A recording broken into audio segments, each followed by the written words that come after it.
much for tuning in to today's Author Talk series brought to you by the Library Speakers Consortium.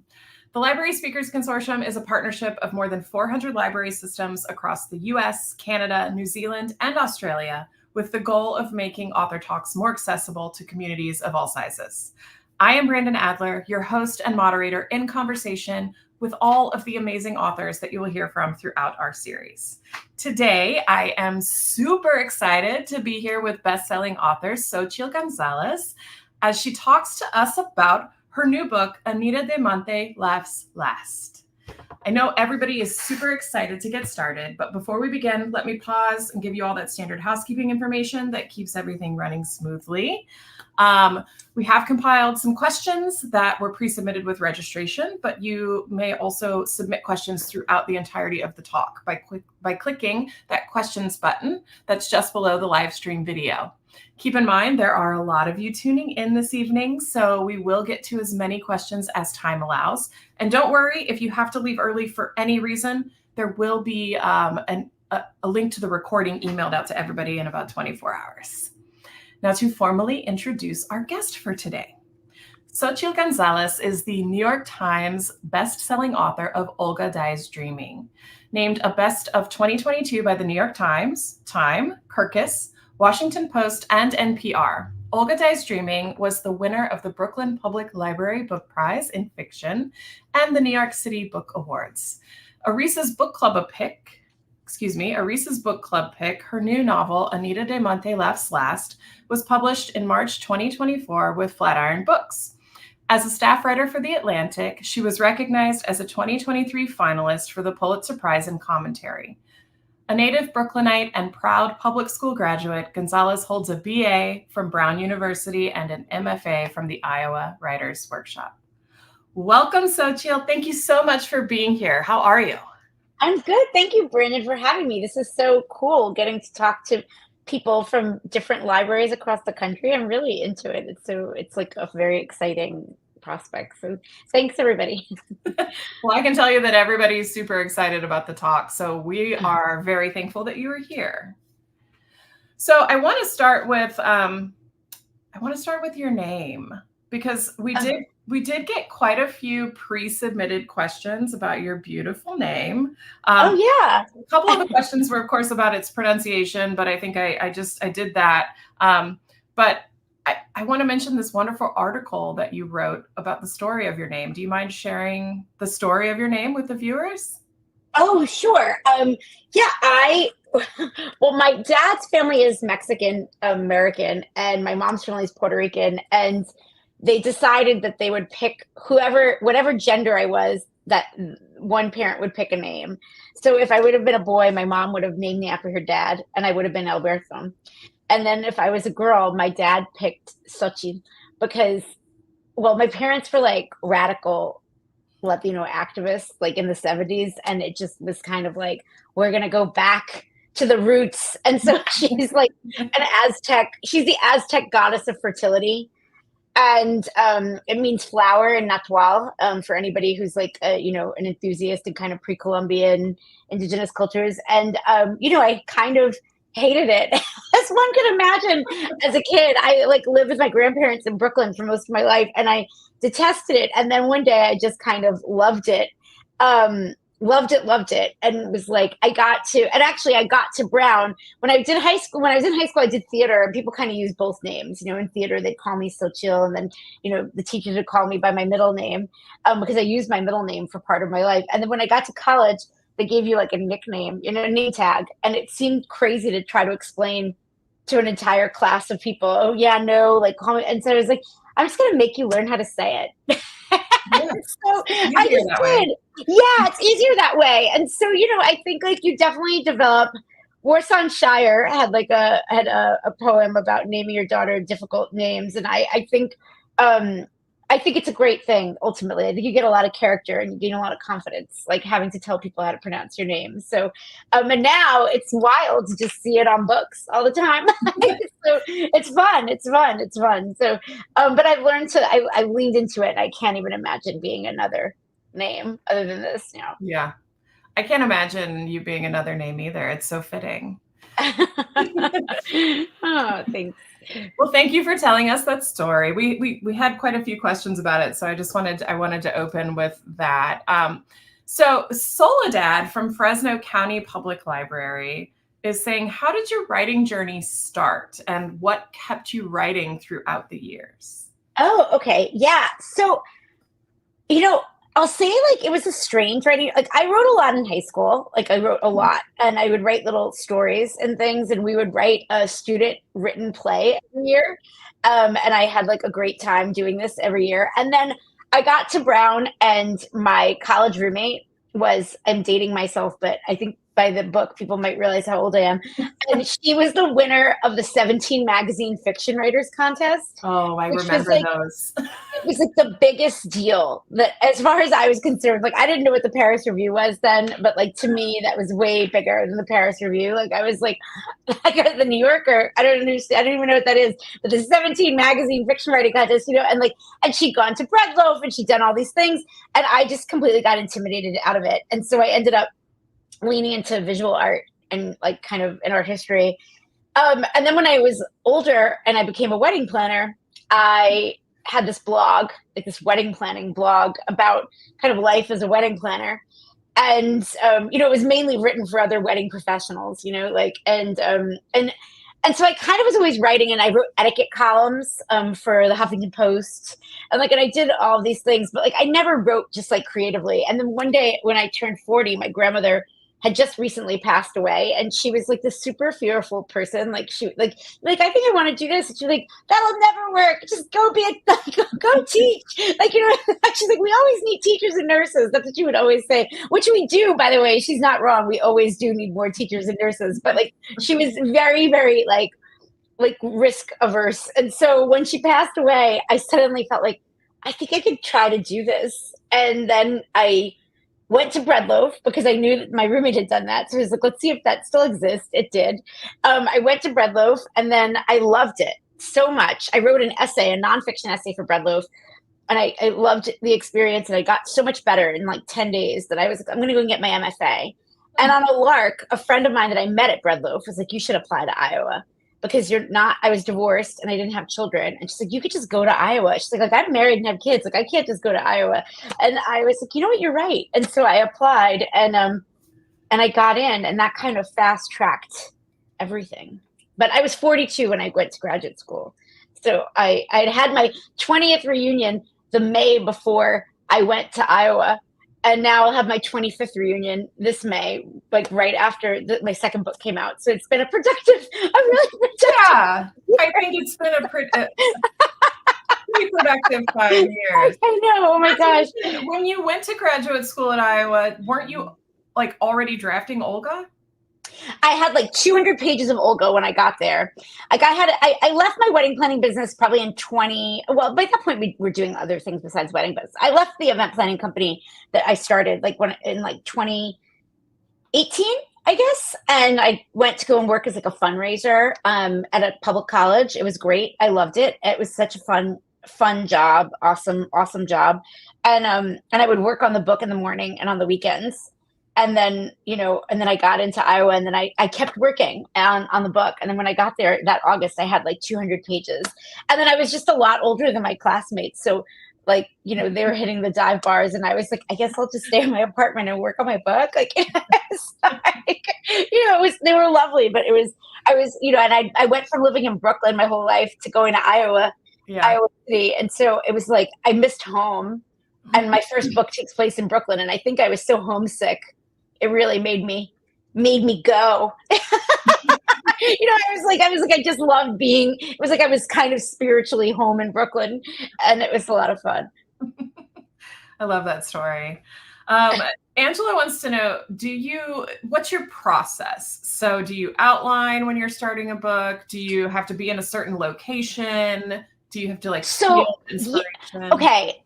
I'm in the midst of my third book now, and I can say that to a certain extent, they share this, which is like a lot of it, the genesis happens up here while I'm doing other things, like for a long time. Like, I'm like, I kind of know what the thing is going to be, but I'm like, should she have a brother?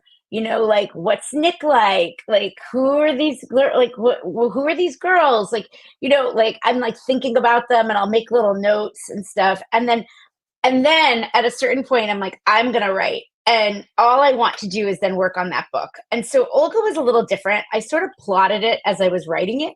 Like, I'd plot out 5 chapters, and then I'd go further, and then I'd plot out more. And then this book, I had a whole outline for the plot. And so I knew what the story was.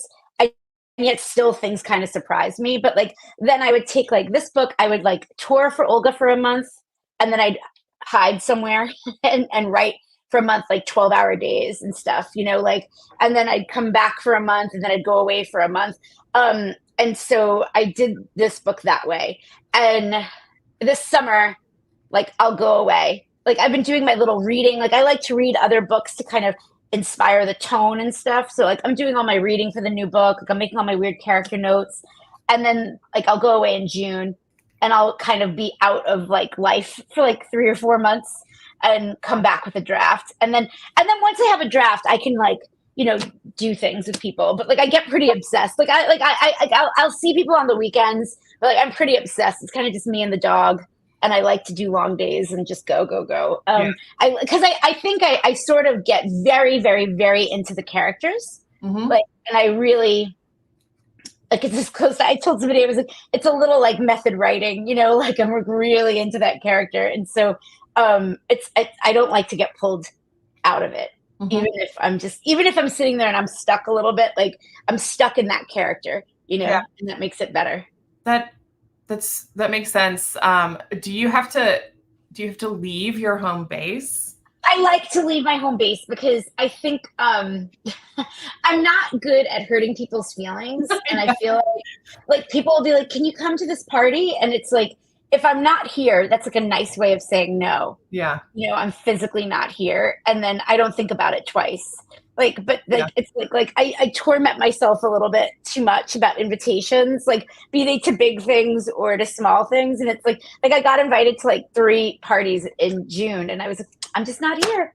Like, and I don't even think twice of it, like, you just made a decision to not be here, and like, you're just not here. So that sort of helps a little bit. And then I have one weird superstitious thing, which is like, every book and every revision, I've spent time in Kingston, New York. So I must go to Kingston. Like, now it's like weird. Like, I'm like, I must get to Kingston. Like, I gotta get to Kingston. So it's my only strange superstitious thing. And they have like a plaque of Sojourner Truth in front of their city hall. And I go and then like, I go and I read her little plaque every morning after I have coffee. And then I go back and I start writing. And that's my weird Kingston thing. Okay, yeah. Everybody, you heard it here first. Kingston's going to show up in a novel at some point.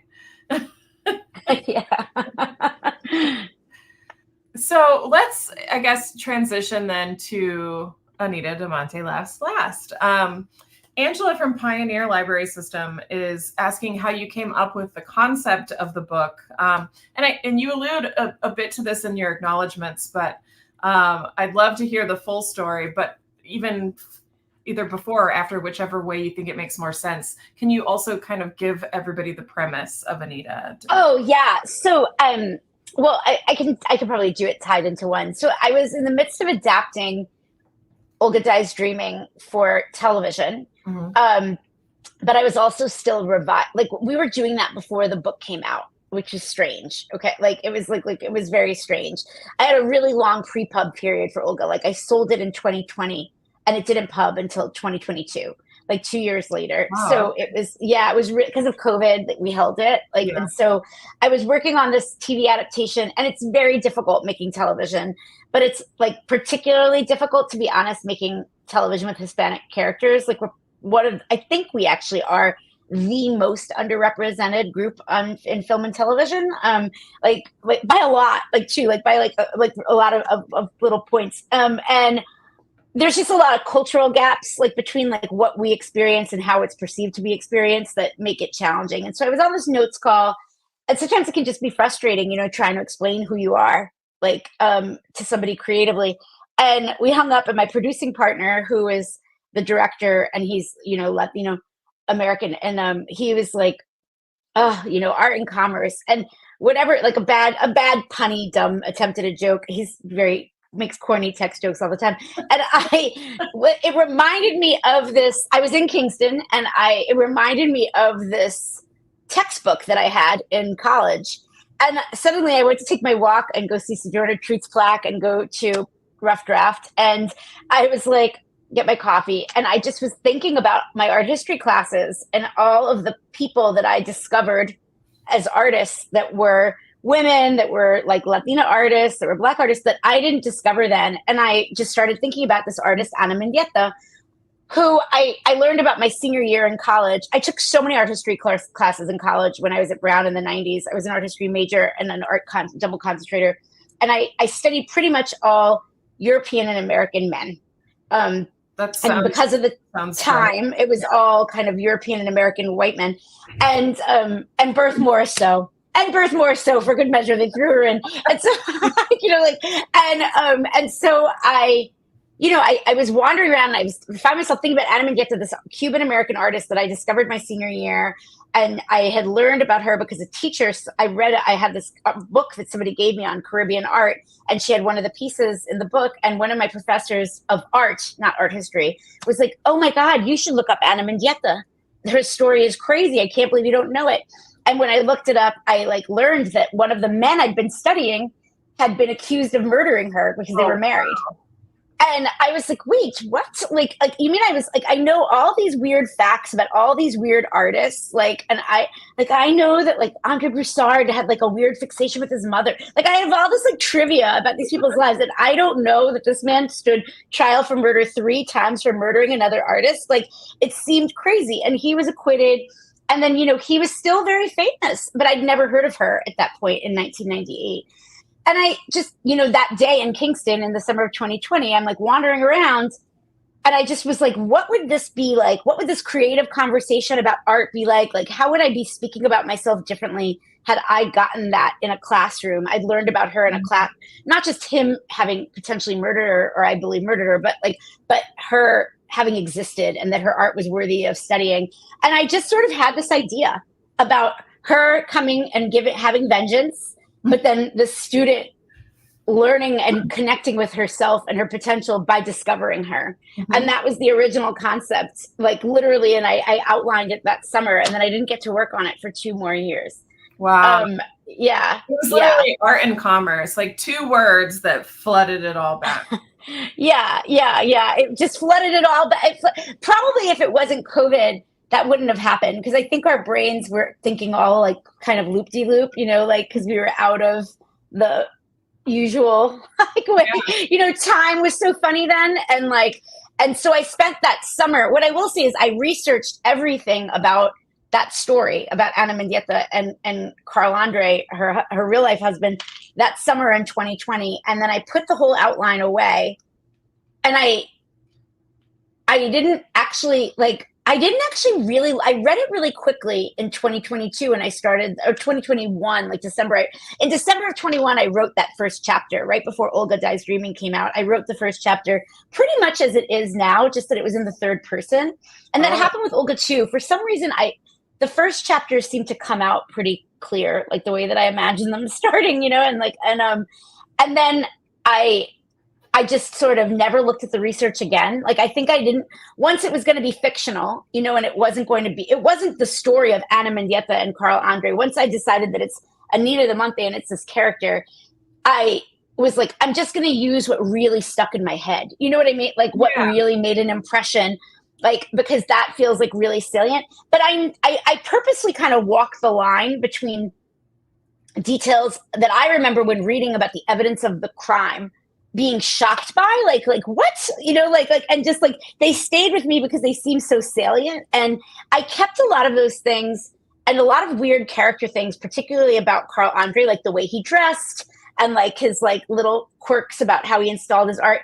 I did it on purpose because I wanted to sort of, every time you would read about him in nonfiction, he was profiled in the New Yorker in 2016 or something, people would always gloss over it to be polite, that, this dark thing had happened where his wife went out the window, and then if you wrote about her nonfiction, you would have to say, oh, allegedly this happened, like allegedly this happened, and I didn't want to do that, but I also didn't want anybody to get away with anything. Do you know what I mean? So it was like I was like, how close can I go? And I was nervous. Like I was and then he died like 5 weeks before the book came out. Like I was like, oh, let's see, maybe I'll get sued. I don't know. And then he just died. And so, that sort of took that away. But I was really I had that concern away. But I think I was just really wanting to, on the one hand, make people think not just about him, because, a lot of the book is about all the people around him that enabled him. Sure. Yeah. Around the act and that enabled her erasure. And I wanted to comment on that, but also not fully exonerate the people that in real life were a part of it, and so I think I tried to walk this very thin line, but Anita de Monte is inspired by Ana Mendieta, but then she's very much a lot of my own kind of feelings and frustrations and challenges of being a Latina artist and then loving as an artist and being in a relationship, in any relationship, but I suspect heterosexual relationships, it's particularly challenging. Just how do you manage this stuff? And I just was, and so I don't know, she's sort of this wild creation of me and Ana Mendieta and a bunch of other ladies, it's so, and anybody that's read done this with the audiobook, I think that then Jessica Pimentel, who reads Anita, sort of brings this whole other, she's a whole other layer onto Anita, and I just love it. I love it. It's like you're listening to a movie. Yeah. Yeah. It's so wild and beautiful. Gosh, I love it. Yeah. Yeah, it really is great. I usually do both. I read in print and in audiobook. And so taking the audio and then taking her voice back to the print, also brings even more to it. And so it's interesting how our brains work to carry over things like that anyway. Yeah.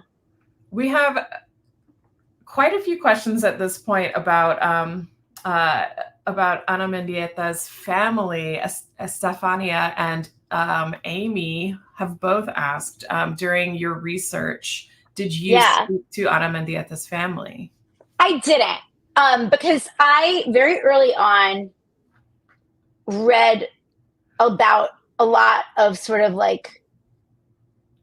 obstruction that the estate was doing to art, kind of inspired by Ana Mendieta's work. There was a ballet or something that kind of got canceled. And I think I was I have so many things to worry about. Is Carl Andre going to sue me for saying that he murdered this woman? And I knew what my intention was, which was to give the story a different angle. Instead of it being a true crime story or a story about a murder, I wanted to be able to give a life after life, right? And so I just didn't feel, I knew what my pure intention was, and it was to give another fresh version of this. And I just think sometimes the way, well, first of all, estates, I have an estate, you have to, when you start making RIP, you have to make an estate, and it's very complicated. You're you are always thinking of should I say that nobody blah, blah, blah can play? It's you're trying to forecast into the future and you just can't. And so everybody's sort of doing their best to protect the artist and keep the artist out there. But I think I just felt it was a public story, and I was sort of doing the best that I could as an homage to how much she meant to me as a totem for both her art and also what her her erasure and what her restoration meant.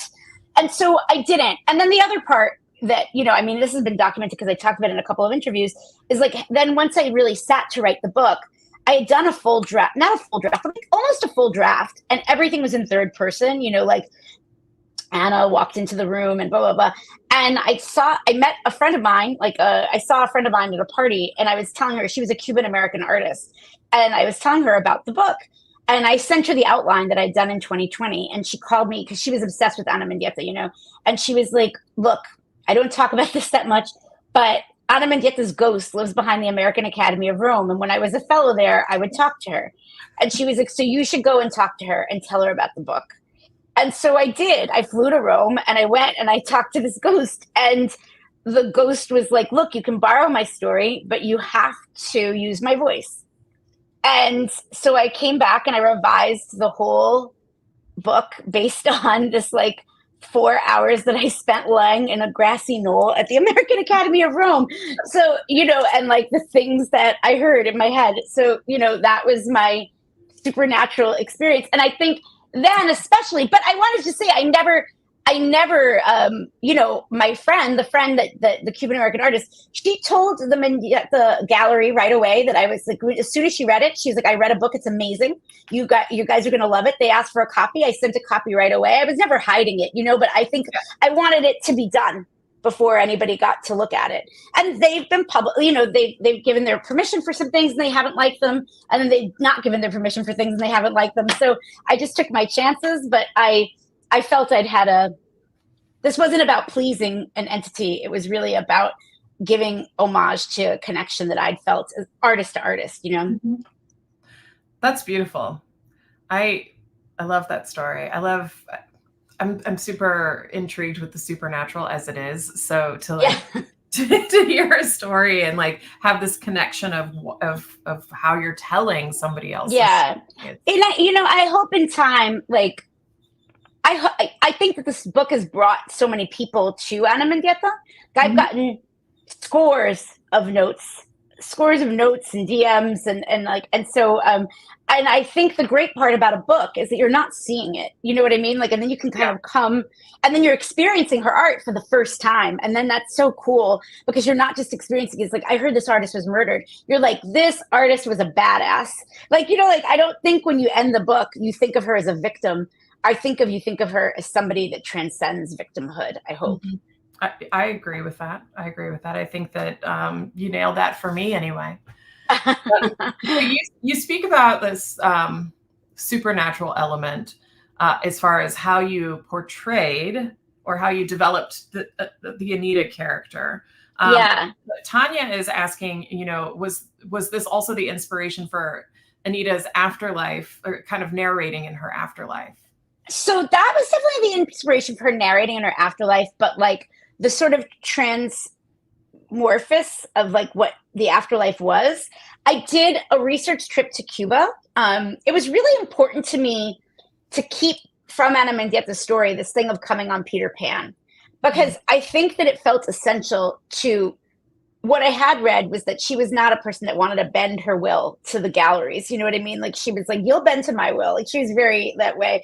And I think part of it was because she really never came the way we typically think of, like, she didn't have the attitude of like, thank you so much, America, for bringing me. And she was like, I can't believe you sent me to America.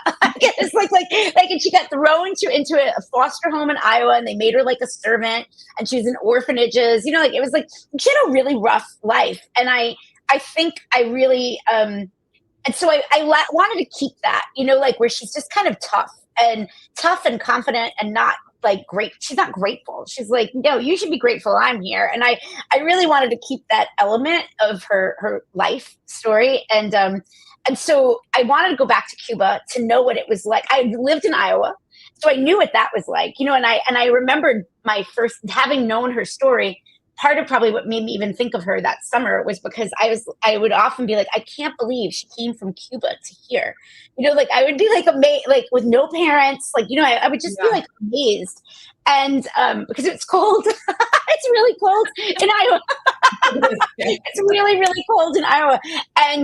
And so I wanted to go to Cuba. And as I was preparing for the trip, I was at the point of the book where she was haunting Jack in like his dreams and stuff, but I'm like, well, we've got to up the ante on this haunting. And I was just kind of, reading about things I knew a bit about, but wanted to just know more, like, Santeria and Taino death traditions. Tainos were like the indigenous people before, Puerto Rico and Cuba and the Caribbean islands became what they are now. And they were the original people. And they believed that the ceiba tree was how you transcended from one world to the other.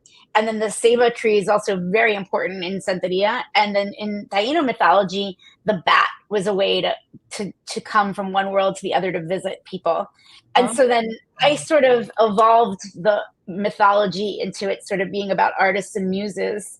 And you know, they getting bigger and bigger if the more they're remembered and stuff. And I invented all these weird little bats that I had a lot of fun inventing. But that was, so it was sort of, to me, you know, and I felt really stuck. And I remember my dad, you know, kooky militant Latino activist that he was, he'd be like, when you're lost, man, go to your roots. And so like I was like, I'll go to like Taino stuff. Let me read about this stuff. And then like that really cracked it open and like gave me this whole like kind of mythology. Yeah. Well, so we talked about you reading a passage or two. Do you want to go ahead? I'll read a little Anita. And I'm going to read. So you know, because we talked about like, you know, the fact and then the fiction, right? And like part of why I wanted to do fiction, and not just keep this the story of Ana Mendieta, like, you know, but really make it something else, is because I knew I wanted to go into the afterlife. And I think I just felt like I was going to put too many words and experiences into somebody's mouth. But the other reason was I knew in the afterlife I could give her she gets to have some vengeance. You know what I mean? Like, and so Tilly, for the people who may not have read, Tilly is Jack's art dealer, and Jack is her husband who threw her out of a window earlier. You learn she died right away. And so she's able to kind of come back and loosely haunt people. And then she discovers that she's got this other power where she can come in as bats. And so she realizes that her husband's art dealer is trying to cancel a retrospective of her work after she's dead. And she is very upset about this. And so she says, she hangs up the phone. She was like, Tilly hung up the receiver, and I took the tumbler that she was holding from the counter where her scotch had been, and I flung it against the front door. I threw it with such force it shattered. The lead crystal that had probably been in her family for generations destroyed, like she was trying to destroy my work being in the world. And that bitch didn't miss a beat. Anita, she said, how did she know it was me? How did she know it was fucking me? Her knowing made me angry. She, of all people, she shouldn't understand. Why? She who set out to erase me? And I wailed. I don't know why. You can't understand the stab to my soul this was. This woman who could have helped me, time and again, being my undoing, even in death. And it stung. Stung worse because she knew it was wrong. She didn't want to do it. She knew that even if he hadn't thrown me out the window, even if she hated me, I didn't deserve to be erased. And her complicity made me all the more vexed. She picked up the phone to call the curator from Philadelphia next, and I hung up the receiver. I saw her, those watery blue eyes, go wide in surprise and then unwide in recognition. And she saw the lever depress and then come up again. Heard the line go from bring, bring, bring to be, be, be, be, be. She tried again and I hung up again. She tried again and I hung up again. In my frustrations, I thought of my seva tree, found myself back in its thick green crown, descending until I was able to make a bow sturdy enough for me. I wrapped my ankles around a branch and allowed myself to hang upside down so that my hair hung long, long, long like Rapunzel's braid below me. I crossed my arms, soon to be wings, over my chest and closed my eyes and breathed in and out and in. I tried to wipe Tilly and Jack and my sister and my art out of my mind for just a moment, just long enough to feel free. And when I did, when I was fearless, I allowed myself to drop, felt the kiss of cool wind around me as I spread my arms, heard the flap of air catching them, and then suddenly I was swooped, flying through the open window of Tilly's loft, soaring over the same place that I danced the night I died. Swoop, circling Tilly on the phone in the living room now, dropping the receiver as she noticed I was in the room. Swoop down towards this imperturbable bitch who somehow managed to be polite and end her call. I'll have to ring you back, Philip, but I hope you'll consider a postponement. Oh, but I knew it wouldn't be a postponement. I knew it was going to be the end. I knew. And in that moment, I realized it was not thoughts. It was not memories. It was not my mother's tears or my niece and nephews displaying my photographs that made me powerful, that made me vibrant. It was my art. It was my art out in the world. Because my art was in the world, so was I, my energy, my spirit. Swoop. I came in towards the bun on her head and began picking and picking and picking. Anita, she said sternly, Anita, you are upset, but this isn't going to solve anything. Swoop. I went up towards the ceiling, the very high ceiling, and then I dove fast, fast, fast down towards her hands, protecting her hair, sank my fangs into her bony fingers and thrilled in hearing her scream. hovered over her to watch the blood come, then dove in again, not at her plain face or her hands like Jack, but at her perfectly neat blouse, at her unwrinkled skirt, at what remained of her hair. She loved to be perfect, and I was going to make her a mess. I was going to make her a mess for having no heart. Oh, she was heartless. Anita. And how did she know it was me? Jack had not told her, I was certain. How did she know it was me? Anita, it's done. It's done. All the calls were made. If they didn't say yes tonight, they will say yes in the next few days. It's done. I flew into the kitchen and willed more glasses onto the floor, onto the walls.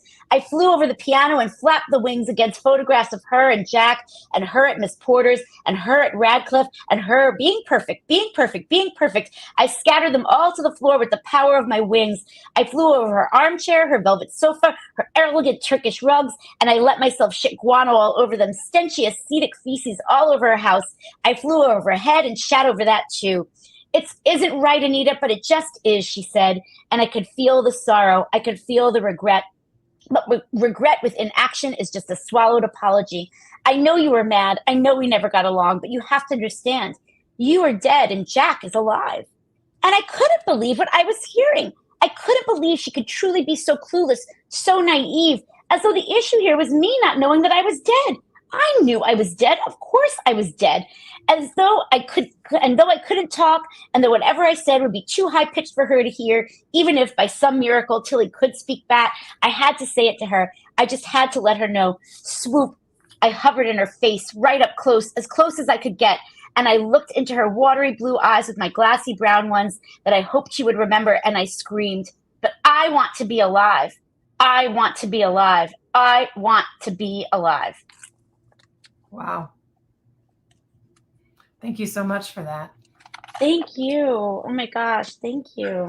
I remember reading that and being very moved by it at the time, but that was something else. Thank you so much. Oh, thank you. I got to tell you, that's the one fight that I had with my editor because my editor wanted me to cut the book at but you have to understand, he's alive and you're dead.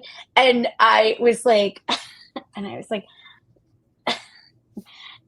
love, I adore you. I was like, but it's called Anita de Monte Laughs Last. I was like, I think we let her keep going. Yeah. She didn't push back. It was fine. It was like our only little thing. So Jazz is asking, what was your favorite part about writing Anita? Oh my God. I mean, a lot of favorite parts. Some of her was like a fever dream, some of it really if somebody opened a page of Olga Dies Dreaming and read me a chapter, a page, a paragraph, I'd be like, I wrote this sitting here. Some of it felt like I don't know, did I wake up in the night and write this? I don't remember where I was, or it feels out of body, but it was a lot of fun. My favorite scene, honestly, to write was probably the Graceland scene where she comes in and she first emerges as a bat. I found that delightful. And I really enjoyed the parts where she can watch Raquel, and she's sort of watching them, and you get to see this couple as an outside entity with fresh eyes, and then it was a lot of fun. I won't lie. It was a lot of fun writing Brown. It was a lot of fun writing the radio station. Oh, yeah. I had a blast doing that. I had a blast writing Brown. I had a blast writing that art party, and making up the art. That was a lot of fun. Nick's opening. I had a really great time writing Campus Dance. I had a great time writing Campus Dance because it's one of my most it's burned in my brain, I've gone a lot over the years, but it's such one of the first traditions I ever participated in. And it just was, it felt so big, and to try to capture that bigness was a challenge, but exciting. Yeah. So Brown and Raquel, of course, are the other huge part of this book. And Rocio from Worcester Public Library is asking, how much of your own college experiences at Brown went into shaping Raquel? So, Rocio, I didn't mean for us to be as similar. We're not, I had maybe a bigger personality. She's a little more reserved, but I wanted us to both be art history majors, both be from Brooklyn because it's just the best place one could be. No, to really, but I think like there was just something so specific about it in that time. And then when I was kind of walking her through a day, like the first draft of this book, and I've said this before, but like my best friend who also went to Brown was like, bitch, this is too sad. Like this is so sad. Like she's like you're so lonely. Like this character's so, but like I think that there is a lot of loneliness, and I think especially if you were kind of trying to do something a little off the beaten path that like hadn't been charted territory for sort of underrepresented students at that time, it was particularly lonely. And like List in particular, like the art building, like you'd have to be studying your little slides and you had to do that in that building. You had a separate floor where your art history books were. So you were in this, like, you were very like the commitment to doing it really kind of isolated you. And I think that isolation was very common. And then once I saw that, it felt very important to me to bring in her family, because I hadn't connected the dot that one of the reasons why it was so isolating was because it was just so vastly different from the experience of the before that you sort of, as a younger person, kind of give up on explaining it. Like, I'll be on college campuses now and I can hear people on their cell phones to their parents. It's like, well, do you think I should take Psych 102 or should I drop it for blah, blah, blah? Like, and I just like I cannot imagine calling my grandparents and having that conversation, even if I had the cell phone technology. Like, it's like what? They wouldn't have known what I was talking about on top of the social things. You know what I mean? Like, and so it's like, you realize like your support network from before you're kind of cut off from. And I don't think I'd made that connection myself until I was working on the book. And so I wanted to bring in her family to both show where she came from, but also what she sort of in her mind is trying to run away from to some extent, and like, but also how much they love her and how much she's holding back from them. And that felt really important. And her mom then, and then once I kind of realized how much we had in common, her mom was very inspired by my grandmother. Like very inspired, like Abuela in Olga is my grandfather, but her mom in this book was my grandmother. Like my grandmother was so like, you're a snob, like let down your hair, you look like you're cleaning floors. Like that was literally straight from my grandmother's house, like my grandmother's mouth. And my grandmother was a lunch lady, and that was why I gave Raquel's mom that job at the cafeteria. And she was so bent on me not serving my classmates food. Like she was like, I don't care how many jobs you worked. I don't want you to do that. Like, cause I think she felt very like she knew what the work was, and just, I don't know. It was funny. And like, and I most of my friends worked in food services. So it wasn't like it was literally just a mandate then that my grandmother had given me. And like, she was very worried that she was worried about actually everything that she should have been worried about, which is that I wouldn't feel like I fit in, but I never would give her the satisfaction of saying it if I didn't. So it was a funny point of tension. And it was very healing to kind of write it, and to have that scene where she just loves her mom so much, Mm-hmm. Yeah. Yeah. So I have a bit of a stylistic question. And it might be nothing. I might have like read too much into it myself, but so John Temple. Yeah. Is the only character that has his full name written throughout the entire book. Is that correct? I think that is correct. And why?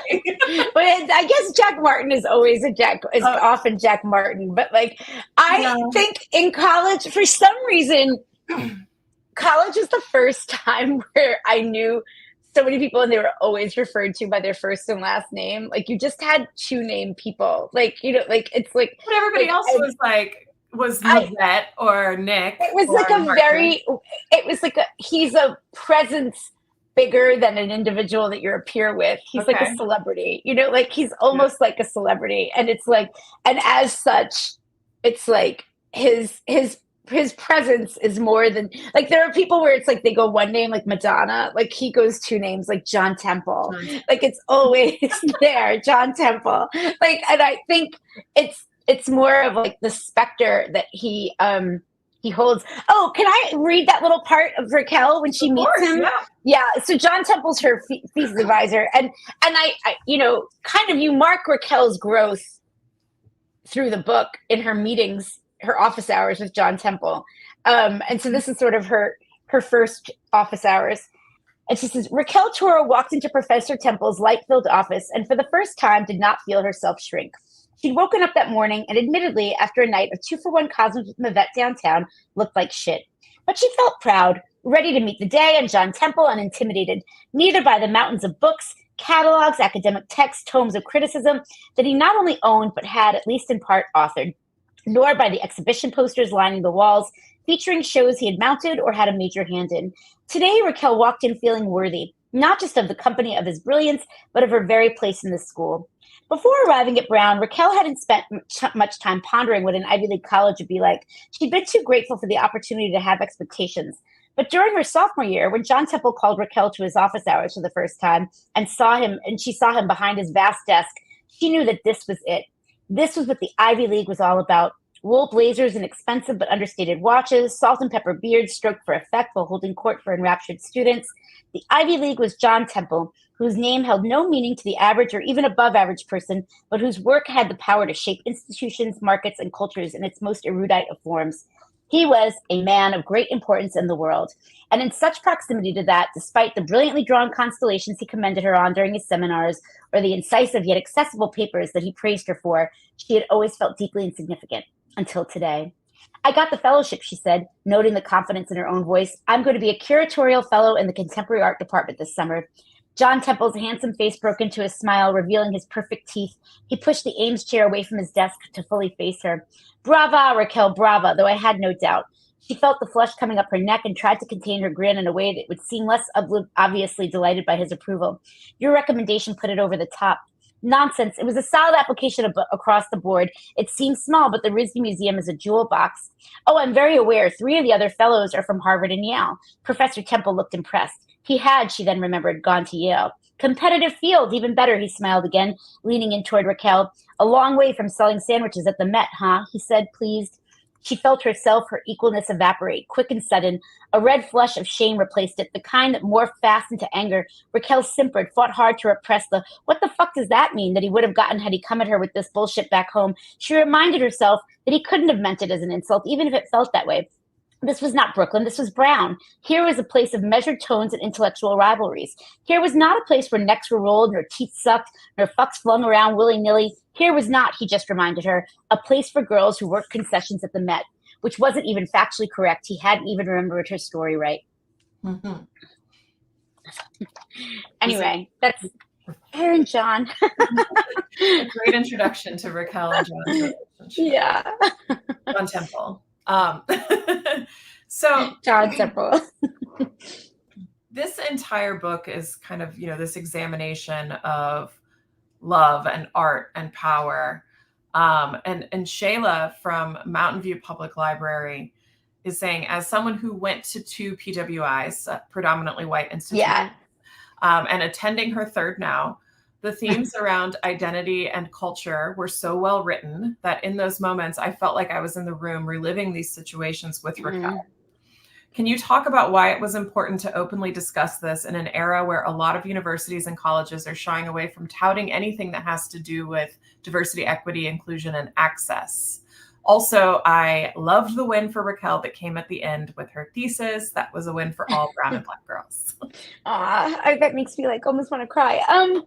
Yeah, I think that I felt like, actually, I'm on a couple of boards, and so I have all these institutional level conversations, and I write at a magazine, and I write these things as a journalist, and I didn't think that I didn't set out to write this book to have the agenda of dealing with it, but then once you're there, I think I get a little annoyed,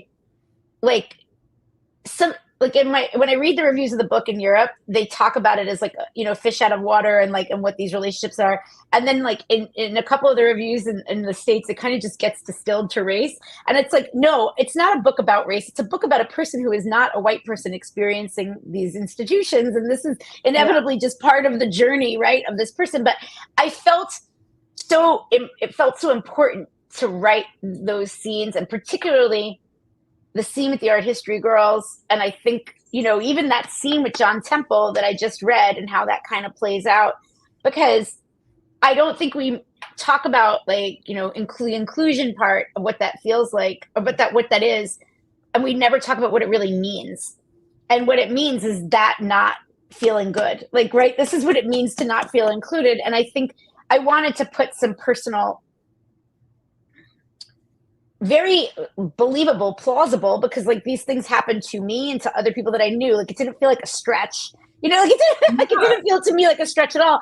But like, it felt like, let me put meat on the bones. And that's the beauty of drawing a character, is like, then you can walk them through the experience, and people can choose to either feel empathy if that's not their, sympathy if they've lived it, empathy if they haven't, or they can choose to deny it and look away. Right? Like, I think the review in the New York Times said that they found that scene with the art history girls implausible.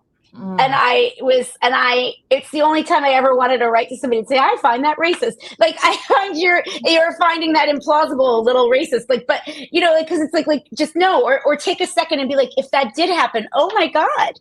Right. Like that is exactly. like, yeah, that is, I didn't realize that this is what this is about. And I think that if it gives people for even just 2 seconds, like, oh, this is what this is all about.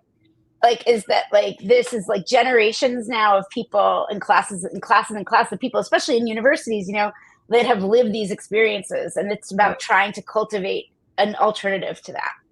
So, I will say this, like, I went to reunion last year at Brown, and we do this, this procession. And it was amazing to sit and watch how much the school has changed in the 25 years since I've been there, and it was like, and I hope that that's also experiential, but I feel pretty confident that it's certainly much better and different, but I had to write that because, and for a lot of, that's not true everywhere. So I know that a lot of students still experience it. And I needed to put because I know it's true. Mm-hmm. You have to write what you know is true, right? Like, yeah. And also, that scene was not implausible at all. Yeah, that was like an interesting thing. But so anyway, I appreciate the question. Yeah. So that was one of my other questions, is the art history girls, and I guess even about that scene, I felt that it was very powerful, and like you said, empathy, sympathy, or denial. But it was powerful and a teaching moment if you could bring yourself out of denial. So yeah. Okay, thank you.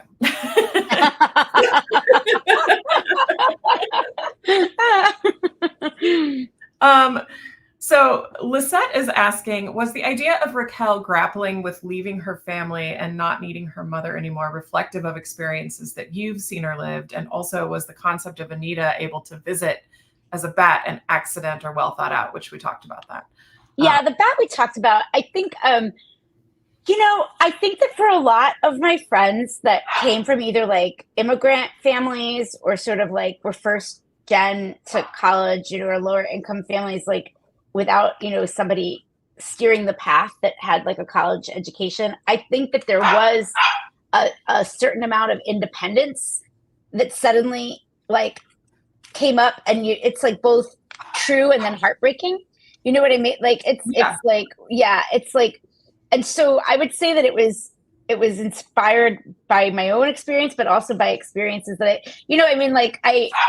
once you sort of fill out your FAFSA form and like you're helping your parents with your tax return, like, and then you're in your own apartment, you're like, we're existing independently now. You know what I mean? Yeah. Like, and I think it's like, and then there's one part of you that feels proud, and then this conflicting part of you that feels like, oh, it makes me sad. I don't want you to feel like, I think like, I guess I probably wrote it better than I can articulate it now, but it wasn't just me though. It was something that I had sort of felt, and I think a few of my girlfriends, like my girlfriends of color from college, like, we've been in a text thread about the book, and it was like been interesting because they're like, I didn't know we all were having these same heartbreaks, like lonely. Like we were isolated, and I suspected that was true, and that was part of the dedication, like to Anna, and it's dedicated to Anna Mendieta, and then to all the other women who endured solitude, never knowing the rest of us were out there. I think we don't always know,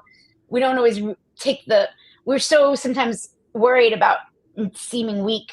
We don't go and like let ourselves be vulnerable to each other and learn that we have more commonalities than we maybe realize. That's very true. It's very true. So was there anything that surprised you about writing this story, or surprised you that got left on the cutting room floor, or any changes? There was one big change. It's like the only thing that got completely cut out. And there was a storyline where Astrid's pregnant. Oh. And I really liked it, but it took up a lot of pages, and it was like already a long book, but like Astrid gets pregnant and she's not sure who the dad is, and her family is so upset about it, but she can keep it. And it was like kind of a low key commentary about like the difference that money makes, like in like just, and like, and also that she's actually kind of a responsible like she was so excited to like have somebody to love and like love unconditionally, and so it was sort of a bummer because I kind of dug Astrid as a character. And Mavette styles her in maternity outfits, but I got rid of that storyline. Like I think that was the only like my editor at one point, because it was very long, and she's like, "You're going to have to lose a limb." And I was like, I think it's a scalpel. And it was very scalpular. I really just went in and kind of very much trimmed, but that just had to go. But I did like her as a character, though. She was a fun character. She was inspired by a friend from college who unfortunately passed away, and so it was fun to spend time with her little spirit too. So lots of spirits throughout your book. So Michael from Mansfield Public Library is saying, what did you hope to accomplish with this book, and to what extent do you think that you accomplished it? I think I accomplished it. I think that I really wanted to interrogate the challenges of being an artist. And I think the challenges of trying to, how do you walk into a world that isn't necessarily made for you and be a full person, have love, have romantic relationships and all these things. And I wanted to just question that. And what does that look like? And I wanted to like leave the characters in a better place than I found them. And in a funny way, I think of it as a dual coming of age story. Like it's like Anita coming to acceptance of her afterlife and Raquel coming to acceptance of her place in a kind of privileged world, and how to do that. And so, and also how they navigate love. How do you not lose yourself or lose yourself in that? And so, I feel good. And I feel, based on the letters that I'm getting from readers and the notes that I'm getting from readers, that people are seeing themselves. And that's so much of what I try to do, but with art, is like hold up a mirror, but a mirror to our best possibility to some extent. Yeah, that's great. Yeah.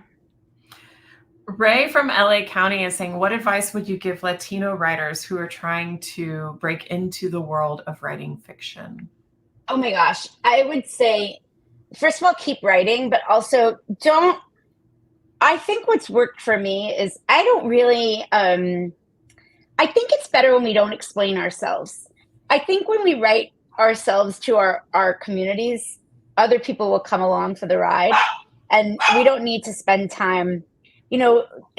I think it's James Baldwin who told Toni Morrison, who then talks about it in her documentary, to kind of get the white gaze off of her shoulder. Mm-hmm. And I really think, particularly with Latino writers, it really, because we are so diverse in our experiences and yet universal in other things, but they're so amorphous, and only we Latinos seem to understand why Mexicans and Puerto Ricans and Cubans could be in a room and kind of get along to some extent. I think rather than try to explain these things, just to have them exist and see that they are, there's some amorphousness to them, and just be at it and write our stories as we know them, and we'll see them as our stories, and other people will love them because they're rich stories. Yeah. Maybe not just because they're Latino stories. And I don't know, I don't think I ever try to shy away from my Latinidad in any of my writing, but I don't explain it. I think it's written for my community, and then other people come to it because mm-hmm. it's good, specific storytelling. So because it's great storytelling. Yes. Yeah. And I think that's all we need to worry about, but keep writing. Like, it's weird. Like I found a diary from 20 years ago, and it had a story that I started writing. I thought I started writing in my MFA, and I started it in my diary like almost 20 years ago. So just little, you don't know where how our brains are. It's so weird. Yeah, that's cool. That's cool. Okay, well, so the last question that I like to ask, which is sad because we're at the top of the hour because there's so many other awesome questions that we had. But Julie from Phoenix Public Library and many, many other people are wanting to know what authors and books have changed you as a writer, and what do you recommend that everyone run to their library and check out immediately? Oh my gosh. Okay. It's a new book. Well, I'm rereading Sula now just because I'm rereading Sula and The Great Gatsby for my next book. I'm always rereading The Great Gatsby. I'm basically always in some shape or form rereading The Great Gatsby and 100 Years of Solitude. Like they're in kind of constant rotation. But I'm now reworking my way through Sula, which I hadn't read in a long time. Like I reread The Bluest Eye a bunch, and I had a conversation with a friend, and I think it's going to be really helpful for my new book. So I'm rereading that.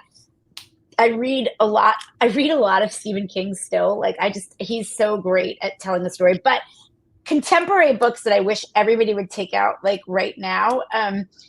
What Happened to Ruthie Ramirez? If people haven't read it, it's amazing. It's again, amazing storytelling about a girl who goes missing, and her family 15 years later, they think they see her on a reality show. And they go on a road trip to try and track her down at a live event that they're having for the reality show. And but it's also hilarious. Like it's like sad, but also hilarious. And just about like women and violence to women and matriarchies. And it's just wonderful. And then, well, I mean, obviously I must talk about it all the time because it's on my desk. Open Throat. I love this book. I'm obsessed. It's about a mountain lion in Los Angeles. He's inspired by P-22, and it's amazing. And those are two recent books that I have been, like just enjoying and recommending a lot. And I'm just trying to think if there's like books that I reread a lot. Like I reread Fortress of Solitude a lot. I've probably read that book 24 times. I love that book so much. And I love John Irving. I never can get enough John Irving. I'm like a real, maybe I went to Iowa because of John Irving, kind of. Like I think I kind of went to Iowa because of John Irving, to be honest. Like if I was going to be really, really honest. And if you haven't read The World According to Garp, it's never too late to read The World According to Garp. Already John Irving. Yeah, I think that The World According to Garp weirdly probably changed me the most as a novelist, because it was so complicated and weird, and it made me feel like I could do something complicated and weird, but that was about stuff. You know what I mean? Like without feeling like it's about stuff. And I just love that. That really cracked a lot of things open for me. Yeah. Well, thank you so much for sharing those, but thank you for spending your time with us this evening. Oh, thank you. Thank you. Oh my gosh. Talking to you. Thank you for sharing your work with us. It's truly beautiful. Thank you. Thank you. Oh my gosh, this is a lot of fun. And thank you everybody for coming. Yeah, absolutely. I want to echo that. Without our viewers tuning in, we wouldn't exist. So thank you all for being here. As a reminder, below the live stream video, in the Rate This Program tab, you can find a link to the resources area, which contains a link to Anita de Monte Left's Last. We look forward to seeing you all again on May 1st when we chat with Douglas Brunt about his new book, The Mysterious Case of Rudolf Diesel, Genius, Power, and Deception on the Eve of World War I. I'm Brandon Adler. Thank you for joining us.